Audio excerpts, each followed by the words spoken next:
முதல்வன் என்னடா இவ்வளவு பழைய படத்தை இன்னைக்கு தூக்கி இருந்திருக்கேன்னு நினைக்கலாம். ஏன் அப்படின்னா ஏப்ரல் 23ஆம் தேதி எலெக்ஷன் அப்படிங்கிறப்ப இந்த மாதிரியான ரொம்ப ஸ்ட்ராங்கான பொலிட்டிக்கல் கண்டென்ட் பேசக்கூடிய படங்களை வந்து இந்த நேரத்துல தும்முனாதான் கரெக்டா இருக்கும். அதனால தான் இப்ப தும்பியிருக்கேன். அர்ஜுன், மனிஷா குயிராலா, ரகுவரன், வடிவேலு இவங்க நடிச்சு சங்கர் டைரக்ஷன்ல அந்த டைம்ல மிகப்பெரிய வெற்றி பெற்ற படம் தான் இந்த முதல்வன். படத்தோட ஸ்டோரி என்ன அப்படின்னா, வணக்கம் நான் ஆனந்த். இந்த படத்தோட ஸ்டோரி என்ன அப்படின்னா, ஒரு சாதாரண நியூஸ் சேனல்ல வந்து ஒரு ஜேர்னலிஸ்டா ஒர்க் பண்ணிட்டு இருக்கிறாரு அர்ஜுன். இவருக்கு வந்து அந்த டைம்ல சிஎம் இருக்கக்கூடிய ரகுவரனை ஒரு லைவ்ல இன்டர்வியூ எடுக்கிற வாய்ப்பு கிடைக்குது. அப்படி லைவ்ல இன்டர்வியூ எடுக்கிறப்ப அவர் கேட்கக்கூடிய கேள்விகள் எதுக்குமே ரகுவரன் கிட்ட பதில் கிடையாது. ஏன்னா அவர் கேட்கக்கூடிய கேள்விகள் எல்லாமே அவ்வளவு நேர்மையா இருக்கு.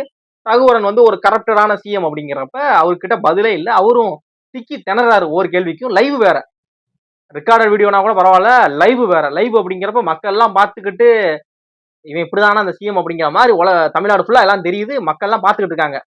ரகுவரன் வந்து பயங்கர கோபமாகி என்ன சொல்றாரு அப்படின்னா, நீ அங்க இருந்து பேசுறது ஈஸி தம்பி, புத்தகத்துல வந்து அரசியல் இப்படிதான் பண்ணணுங்கிற மாதிரி இருக்குல்ல, டெபினிஷன்லாம் இருக்குல்ல, அதை வந்து நம்ம எழுதுறது ஈஸி, நடைமுறையில சாத்தியம் கிடையாது. வேணா ஒரு நாள் முதல்வரா இருந்து பாரு, அப்ப தெரியும் எங்களோட வழி என்னன்னு உனக்கு அப்படின்னு சொல்லி சேலஞ்ச் விடுறாரு லைவ்ல. ரகுவரன் விட்ட சேலஞ்ச அர்ஜுன் வந்து ஏத்துக்கிறாரு. ஓகே சார், நான் ஒரு நாள் சிஎம் இருந்து காட்டுறேன், இருந்து இந்த பிரச்சனை எப்படி ஃபேஸ் பண்றேன்னு நீங்க பாருங்க அப்படின்னு சொல்லி அர்ஜுன் வந்து இந்த சேலஞ்சை அக்செப்ட் பண்ணிக்கிறாரு. இந்த சேலஞ்சை அக்செப்ட் பண்ணி இவர் வந்து ஒரு நாள்ல சிஎம் இருந்து எத்தனை பிரச்சனைகளை ஃபேஸ் பண்றாரு, அவருக்கு எந்த மாதிரியான பிரச்சனைகள் வருது, ஃபேஸ் பண்ணாரா பண்ணலையா, இதுக்கப்புறம் அவரோட லைஃப் எப்படி மாறப்போகுது அப்படிங்கிற ஒரு படம் தான் இந்த முதல்வன்.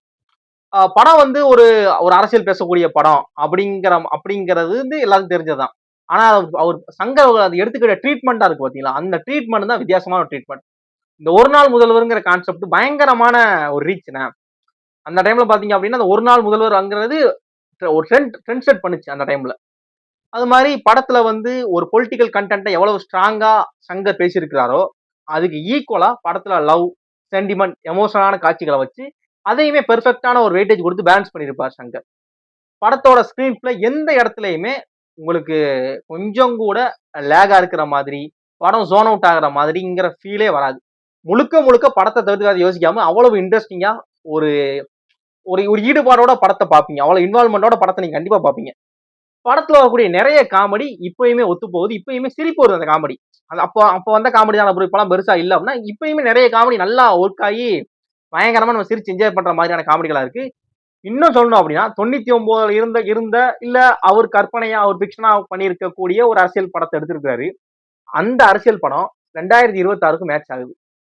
ஏன் அப்படின்னா படத்துல ஒரு மெயினான ஒரு சீன் உண்டு. ரொம்ப எனக்கு பிடிச்ச சீன் அந்த சீன். ஒரு ஒரு ஸ்டூடெண்ட்டை வந்து ஒரு பஸ் டிரைவர் வந்து மோதிடுவாரு. அந்த பையன் வந்து அந்த பையன் இறந்துருவான்னு நினைக்கிறேன். ஆக்சிடென்ட் ஆயிரும். மக்கள் ஸ்டூடெண்ட்ஸ் எல்லாம் போராட்டம் பண்ணுவாங்க. இதுக்கு வந்து ஆப்போசிட்ல வந்து பேருந்தோட கண்டக்டரும் டிரைவரும் போராட்டம் எல்லாம் பண்ணுவாங்க. பஸ் எடுக்க மாட்டோம்னு போராட்டம் பண்ணுவாங்க. அந்த டைம்ல அந்த அந்த ஏரியாவில் இருக்கக்கூடிய அந்த போக்குவரத்து பயங்கரமான ஒரு டிராபிக் ஜாம் ஆயிரும். டிராபிக் ஜாம் ஆனோடனே சிஎமுக்கு இந்த மாதிரி தகவல் கிடைக்கும், இந்த மாதிரி இடத்துல அப்படி வந்துருச்சு, இப்படி பிரச்சனை நடக்குது அப்படின்னோடனே அவர் அழகா பிரச்சனையை ஹேண்டில் பண்ணுவாரு. செத்தவன் ஜாதிக்காரன், மோதினவன் வந்து எனக்கு பெரிய ஓட் பேங்க் இருக்கிற ஒரு கம்யூனிட்டி சேர்ந்தவன் அப்படிங்கிறப்ப எவனை தொட்டாலும் எனக்கு பிரச்சனை தான், அப்படியே பிரச்சனையை மூடிடு, இதை நடக்காத மாதிரி அப்படியே பிரச்சனையை மூடிருங்க அப்படின்னு இருப்பாரு. அது இப்பயுமே அந்த விஷயங்கள்லாம் செட் ஆகுது. ஆமா, யாருக்கா ஒரு ஆளுக்கு நம்ம இவன் தான் தப்பு அப்படின்னு சொல்லி அவங்கள நம்ம குற்றவாளின்னு சொல்லி இது பண்ணோம்னா அவங்களுக்கு பின்னாடி இருக்கக்கூடிய அந்த ஒரு கம்யூனிட்டி பீப்புள் வந்து அதுக்கு போர்க்கடி தூக்க ஆரம்பிச்சுறாங்க. அப்படிங்கிறப்ப நம்மளோட ஆட்சி கவுந்துரும். அப்படிங்கிறப்ப நம்ம பிராக்டிக்கலா அப்படி பண்ண முடியாது. அப்படிங்கிறப்ப அந்த பிரச்சனை அப்படியே அமைக்கிது அப்படிங்கறது பண்ணிருப்பாரு. ஆனா அர்ஜுனுக்கு அந்த இதெல்லாம் கிடையவே கிடையாது. ஒரு நாள் தான் சிஎம், நமக்கு பின்னாடி எந்த இதுவும் கிடையாது. நமக்கு இந்த மாதிரியான நான் உங்களுக்கு அதிகமா ஓட்டு போட்டிருக்கோம், எங்க ஜாதி வந்து அதிகமா ஓட்டு போட்டிருக்காங்க, உங்களுக்கு கட்சி ஃபண்டிங் பண்றது நாங்க தான் அப்படின்னு எவனுமே நம்ம பண்ண முடியாது. நேர்மையான அரசியல் கொடுக்கலாம் அப்படிங்கிறதுக்காக அந்த ஒரு நாள்ல எல்லா பிரச்சனையும் அவருக்கு வரக்கூடிய எல்லா பிரச்சனையும் ஈஸியா ஹேண்டில் பண்ணி எல்லாத்தையும் சால்வ் பண்ணிடுவாரு. அதுவும் படத்தோட ப்ரீ கிளைமேக்ஸ் கிட்ட ஒரு நல்ல ஒரு கொஸ்டின் கேட்டிருப்பாரு. ஒரு நாள்ல என்னால இவ்வளவு பிரச்சனையை ஃபேஸ் பண்ண முடியுதுன்னா 5 வருஷத்துல உங்களால எவ்வளவு பிரச்சனை ஃபேஸ் பண்ண முடியும் அப்படின்னு சொல்லி ஒரு நல்ல ஒரு இது கொடுத்திருப்பாரு. படத்தோட சொல்லும்ல, படம் கிராஜுவலா கூடிக்கிட்டே இருக்கும். ஒரு சாதாரண ஒரு ஒரு ஒரு லவ் ஃபில்ம் மாதிரி ஸ்டார்ட் ஆகிற படம் அப்படியே கிராஜுவலா கூடி கிளைமேக்ஸ் எல்லாம் ஸ்டன் ஆயிருவீங்க. அப்படி ஒரு கிளைமேக்ஸ் கொடுத்திருப்பாங்க படத்துல.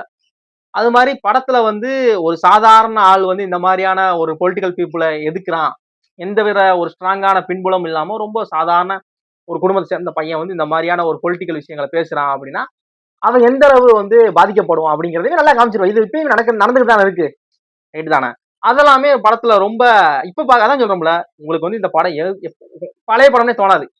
இப்ப நீங்க பாக்கத்தா கூட இந்த படம் வந்து அருமையா இருக்கடா, இப்பயும் ஒத்து போகுதே அப்படிங்கிற மாதிரி ஃபீல் பண்ணுவீங்க.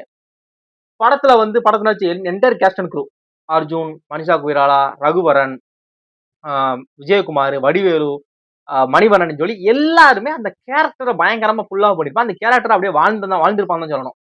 அது மாதிரி இப்ப நம்ம நிறைய பேரை வந்து இந்த ஹீரோயின்ஸ் வந்து கியூட்டிஃபை அப்படிங்கிற இது பண்றோம்ல, ஜெனிலியா வந்து சந்தோஷ் சுப்ரமணியத்துல கியூட்டிஃபை அவன் பண்ணிருப்பாங்க, அது ரசிக்கும்படியா இருக்கும் அப்படின்னா இந்த கியூட்டிஃபை எல்லாம் அந்த படத்துல இந்த 99லயே மனிஷா கொய்ராலா அந்த கியூட்டிஃபையான ஒரு விஷயத்த பண்ணிருப்பாங்க. அவ்வளவு ஒரு இன்னசென்ஸான ஒரு கதாபாத்திரம் இருக்கும்.